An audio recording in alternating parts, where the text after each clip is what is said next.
चलिए आज हम लोग पढ़ते हैं तुरंत सा प्रतिबाधा।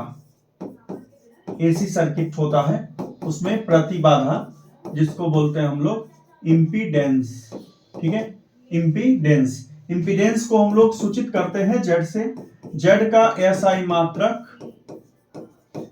मात्रक ओम होता है। ठीक, एसआई यूनिट ओम होता है।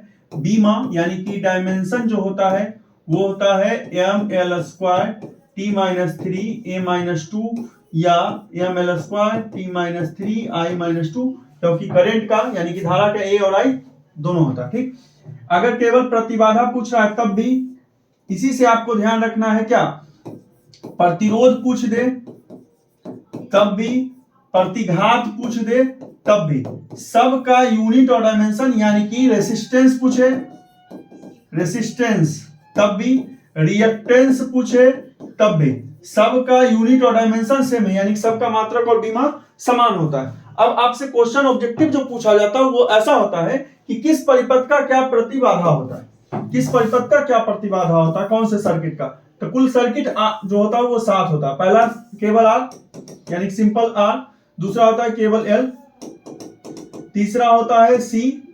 अब दो को एक साथ कीजिए तो हो गया एक आर एल, एक हो गया आर सी और फिर एक हो गया ये एल सी। पहले एक एक सिंगल लिखा, फिर आर एल, आर को सी के साथ, फिर एल को सी के साथ, ये हुआ। और फिर एक हो गया आपका कौन सा, तीनों जिसमें होगा आर भी एल भी और सी में। प्रतिबाधा ध्यान में रखिएगा कैसे, इंपीडेंस जेड का वैल्यू जिसमें आर है उसमें केवल आर होता है, जिसमें एल है उसके लिए प्रतिबाधा को एक्सएल या ओमेगा एल से लिखते हैं, जिसमें सी है उसमें लिखते हैं एक्स सी से, और एक्स सी जो होता है 1/ओमेगा-सी होता है। अब देखिए बाकी सबका एक फिगर से आपको याद रखना है, इस पे हमेशा आर होता है, इस पे 1/ओमेगा-सी और इस पे ओमेगा एल होता है। ठीक है, एक्सएल और ये ऐसा हो गया। ठीक, अब जेड जो होता है वो हमेशा कर्ण है, जेड का जो काम है वो हमेशा कर्ण का काम है। तो देखिए इसमें आर और एल है, आर और एल मतलब ये आर हुआ और ये एल हुआ, तो कर्ण निकाल दीजिए यानी कि इसके लिए जेड का वैल्यू बनेगा बेस का स्क्वायर यानी कि आधार का स्क्वायर आर का स्क्वायर प्लस ओमेगा एल का स्क्वायर, ये हो गया। आर सी में आइए, आर और सी यानी कि इसके लिए क्या आंसर बनेगा, आर का स्क्वायर प्लस इसके लिए लंब का आंसर क्या बन जाएगा 1/ओमेगा-सी का स्क्वायर। आइए एल सी पे, एल और सी, ये वाला लाइन केवल यूज होगा, इसमें आर है ही नहीं यानी कि बेस का वैल्यू आधार का मान 0 हो गया।